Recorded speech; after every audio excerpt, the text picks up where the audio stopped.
चलिए खबरों की शुरुआत करेंगे। जहां हरियाणा के प्रमुख विपक्षी दल कांग्रेस ने विधानसभा चुनावों की तैयारियां तेज कर दी हैं। एक्शन मोड में आई कांग्रेस पार्टी ने एक ही दिन में 2 बड़ी कमेटियों का गठन किया है। कांग्रेस ने वरिष्ठ नेता अजय माकन की अगुवाई में स्क्रीनिंग कमेटी का गठन किया।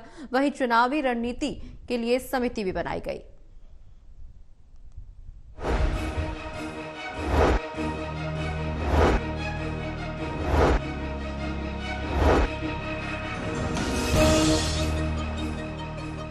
हरियाणा में विधानसभा चुनाव मुकाबला ज्यादा दूर नहीं है। इससे पहले एक्शन मोड में आई कांग्रेस ने 2 बड़ी कमेटियों का गठन किया है। इसमें वरिष्ठ नेता अजय माकन की अगुवाई में स्क्रीनिंग कमेटी का गठन किया गया है। वहीं चुनाव समिति का भी गठन कर दिया गया है। ऐसे में कांग्रेस राज्य में अपनी चुनावी तैयारियों को लेकर आगे बढ़ती हुई नजर आ रही है। हरियाणा में विधानसभा चुनाव नजदीक आने के साथ ही कांग्रेस पार्टी एक्शन मोड में आ गई है। चुनावी तैयारियों को धार देते हुए कांग्रेस ने 2 बड़ी कमेटियों का गठन किया है। कांग्रेस ने चुनाव रणनीति समिति और चुनाव स्क्रीनिंग कमेटी का गठन कर दिया है।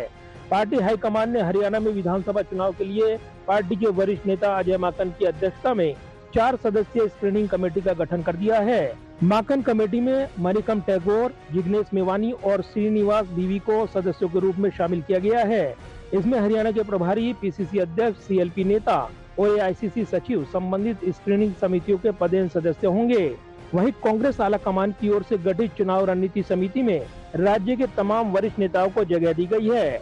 चुनाव रणनीति समिति में कांग्रेस के प्रदेश प्रभारी दीपक बाबरिया को समिति का चेयरमैन और प्रदेश कांग्रेस अध्यक्ष उदय भान को कन्वीनर नियुक्त किया गया है।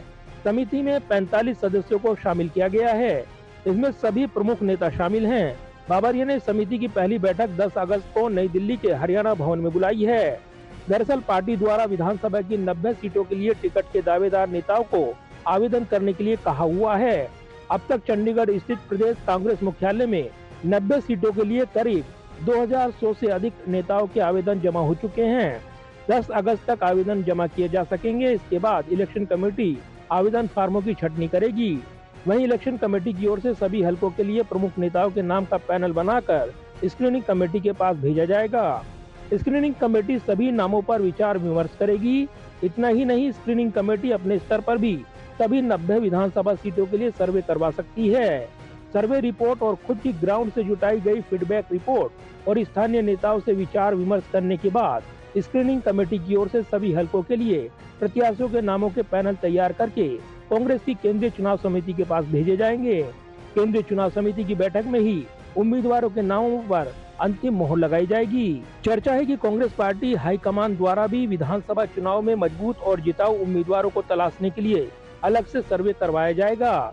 सूत्रों का कहना है कि कांग्रेस आलाकमान दिल्ली से सटे हरियाणा के विधानसभा चुनाव को लेकर काफी गंभीर है और ऐसे में पार्टी आलाकमान भी राज्य में अलग से सर्वे करवा सकता है। जाहिर है, चुनावी मूड को भांपते हुए कांग्रेस अपनी तैयारियों को तेज करने में जुट गई है और इसीलिए कमेटियों का गठन कर दिया गया है।